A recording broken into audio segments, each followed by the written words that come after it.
आप सभी को गुड मॉर्निंग। एक बार फिर आप सभी का एसआरपी क्लासेस खमपुर में हार्दिक स्वागत और अभिनंदन है। आज आप सबको समाजशास्त्र का बहुविकल्पी प्रश्न बताया जाएगा। आप लोग इसे अपने कॉपी पर नोट कर लें, ये बहुत ही इम्पोर्टेंट है। बहुविकल्पी प्रश्न बोर्ड पेपर में आता है, किस तरह से आता है वो मॉडल भी हम आपको बताएंगे और इसे समझाएंगे भी।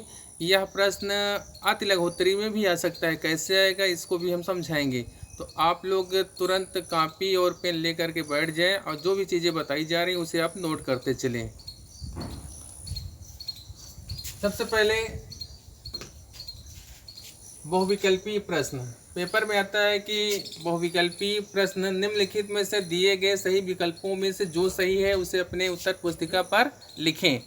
तो मान लीजिए ये पहला प्रश्न है, भारतीय संस्कृति के प्रमुख लक्षण निम्न में से कौन है। इस तरह से प्रश्न रहेगा और उसके 4 विकल्प दिए रहते हैं। विकल्प नंबर आ प्राचीनता, विकल्प नंबर बा दीर्घजीविता, विकल्प नंबर सा सहिष्णुता और विकल्प नंबर दा उक्त सभी। ये 4 विकल्प आपके पास रहेंगे और 4 विकल्प में से जो सही है उसे आपको अपने उत्तर पुस्तिका में लिखेंगे। जो सही है वह विकल्प आप अपने उत्तर पुस्तिका में लिखेंगे। अब इसमें से पहला प्रश्न कौन सा, पहले प्रश्न का कौन सा उत्तर सही है, जो सही है उसे आप अपने उत्तर पुस्तिका में लिख देंगे। अब इसमें कौन सा सही है आपको बताया जा रहा है। भारतीय संस्कृति के प्रमुख लक्षण निम्न में से कौन है। प्राचीनता ये भी है, दीर्घजीविता ये भी है, सहिष्णुता ये भी है, उक्त सभी। इसका मतलब कि विकल्प नंबर द आपका सही है, क्योंकि तीनों विकल्प सही है तो उक्त सभी ये आप इस पर टिक कर दीजिए। लेकिन अगर आपके पास बोर्ड पेपर की कॉपी है तो आप इस तरह से नंबर लिखेंगे। जैसे ये प्रश्न नंबर 1 है तो आप लिखेंगे प्रश्नोत्तर नंबर 1, प्रश्नोत्तर नंबर 1।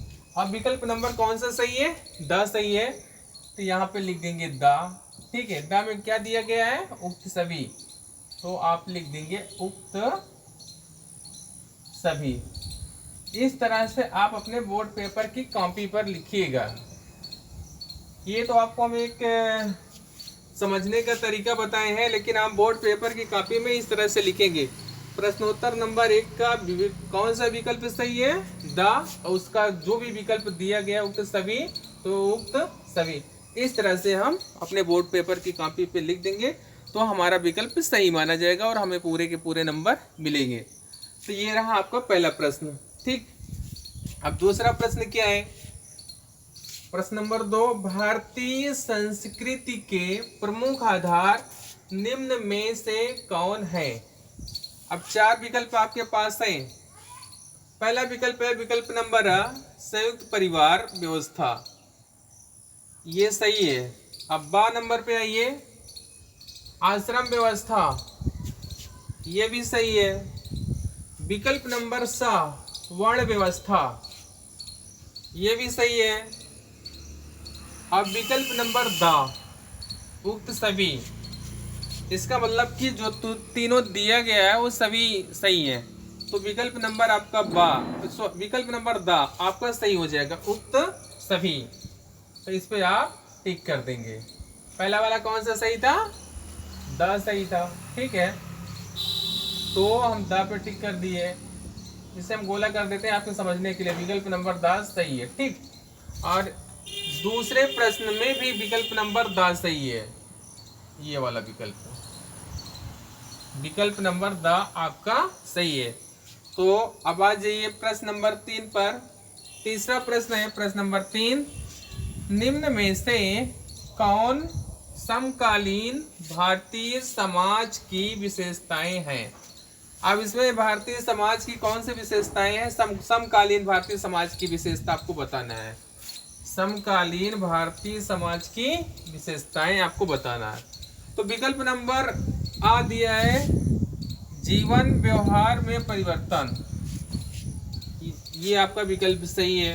अब आगे देखिए, भौतिकवादी जीवन, ये भी विकल्प आपका सही है। तीसरा क्या है, बदलता हुआ सामाजिक परिवर्तन, ये भी सही है।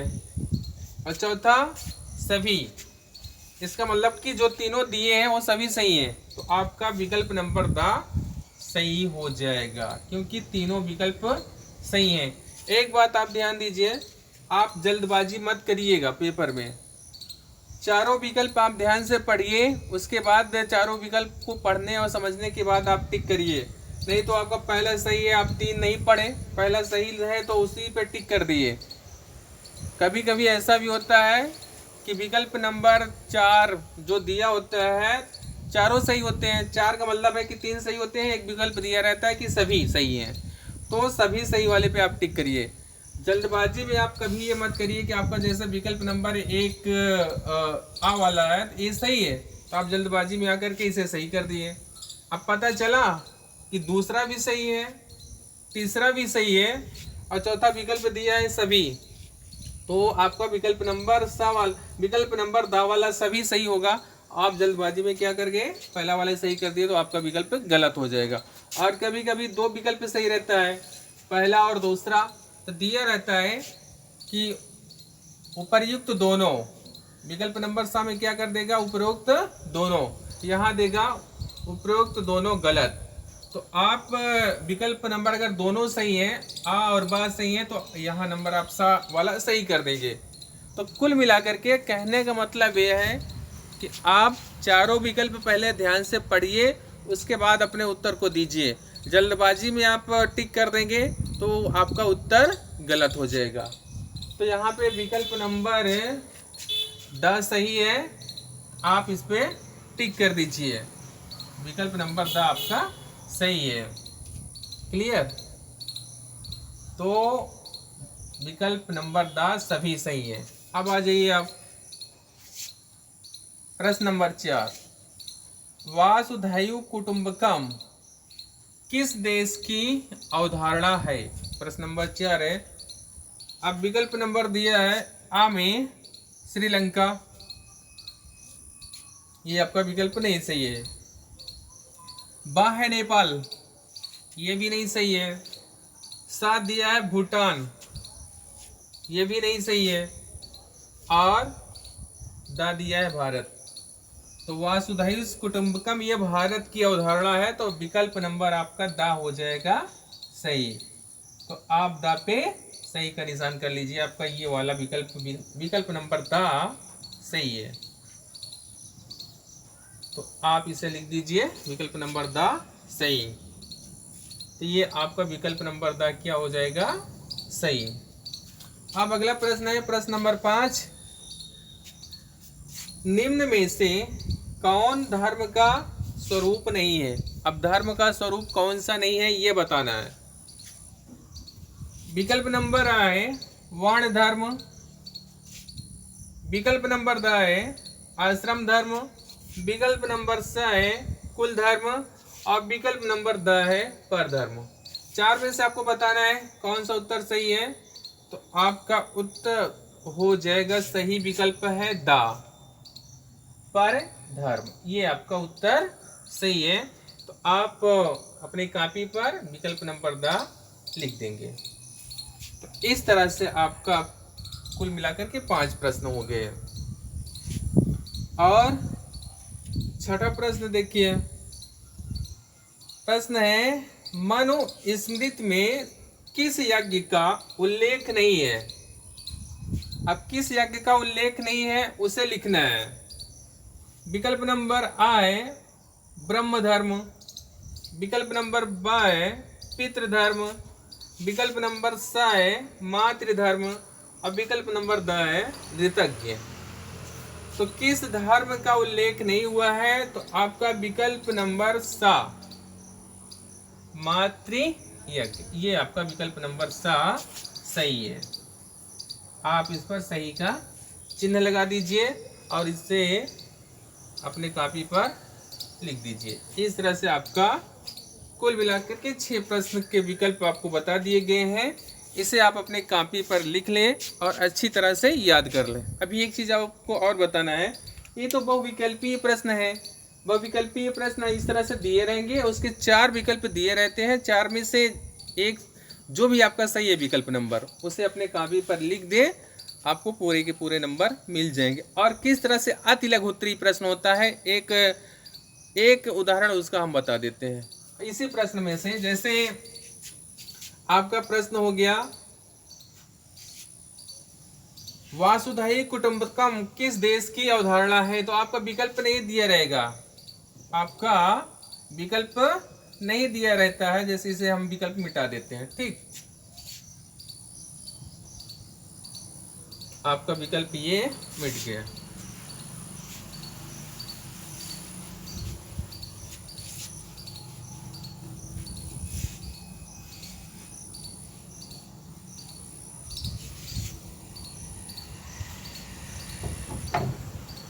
अभी आपका मान लीजिए ऊपर आप सब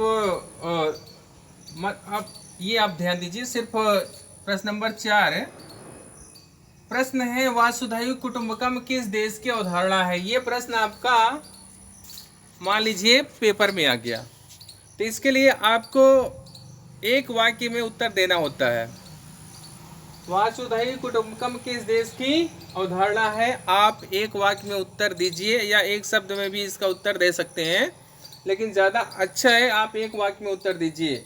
तो ये प्रश्न आपका दिया है, वासुधैव कुटुंबकम किस देश की अवधारणा है, तो आप उत्तर में लिखेंगे, यहाँ लिख देंगे उत्तर। उत्तर मान लीजिए ये प्रश्न है, लेकिन और कौन सा विकल्प प्रश्न नंबर है, प्रश्न नंबर 4। तो आप पेपर में, बोर्ड पेपर में इस तरह से प्रश्न आया है, तो आप मान लीजिए हमारी कॉपी है बोर्ड पेपर की, तो वहाँ लिख देंगे कॉपी पर, ये प्रश्न नंबर 4 है, तो लिखेंगे प्रश्नोत्तर नंबर 4, प्रश्नोत्तर नंबर 4, ये चौथा प्रश्न है। ठीक है, तो इसका उत्तर क्या हो जाएगा, किस देश की अवधारणा है, ये भारत देश की अवधारणा है। तो इसे उत्तर कैसे लिखेंगे वाक्य में, वासुधैव कुटुंबकम,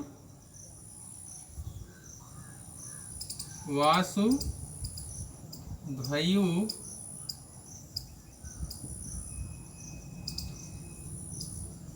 कुटुंबकम, ये इन्वर्टेड कॉमा में, इसे इन्वर्टेड कॉमा में लिख दिए, भारत देश की,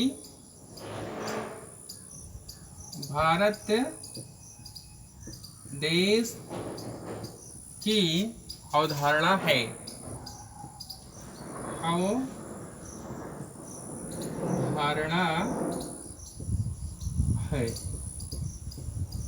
पूर्ण विराम। तो इस तरह से हमारा ये कौन सा प्रश्न हो जाएगा, इसे बोला जाता है अति लघु उत्तरीय, अति लघु उत्तरीय प्रश्न, जिसमें से हमें एक वाक्य में उत्तर देना होता है। प्रश्न क्या था, वासुधैव कुटुंबकम किस देश की अवधारणा है, तो इसका उत्तर क्या हो जाएगा, वासुधैव कुटुंबकम भारत देश की अवधारणा है। इस तरह से हम उत्तर लिख देंगे। तो आपका बहुविकल्पी प्रश्न का भी मॉडल पता चल गया, किस तरह से हम लिखेंगे, जो यहाँ बताए हैं, जो भी विकल्प नंबर आपका सही है उसे लिख देंगे। जैसे प्रश्नोत्तर नंबर 1 था, तो प्रश्नोत्तर नंबर 1, इसका कौन सा विकल्प सही था, दा, तो यहाँ दा लिख दिए, दा में कौन सा है, उक्त सभी, तो उक्त सभी। ये तो हो गया बहुविकल्पीय प्रश्न का मॉडल। और अति लघु उत्तरीय प्रश्न का मॉडल क्या है, जैसे प्रश्न नंबर 4 दिया गया है, वासुधैव कुटुंबकम किस देश की अवधारणा है, ये प्रश्न है, तो आपकी कॉपी मान लीजिए ये है, तो प्रश्नोत्तर नंबर 4 ये हम लिख दें आपके समझने के लिए कि ये अति लघु उत्तरीय प्रश्न है। ठीक है, ये वाला। अब उत्तर कैसे लिखेंगे, उत्तर लिखेंगे वासुधैव कुटुंबकम भारत देश की अवधारणा है। इस तरह से आपका अति लघु उत्तरीय प्रश्न ये हो गया, बहुविकल्पी ये। तो आपके समझ में उम्मीद करते हैं कि जो भी चीज़ें बताई गई हैं आ गई होंगी। यदि आप सबके समझ में ना आया हो तो इस नंबर पर कमेंट करिए, आपको हम दोबारा बताने का प्रयास करेंगे। तब तक के लिए धन्यवाद।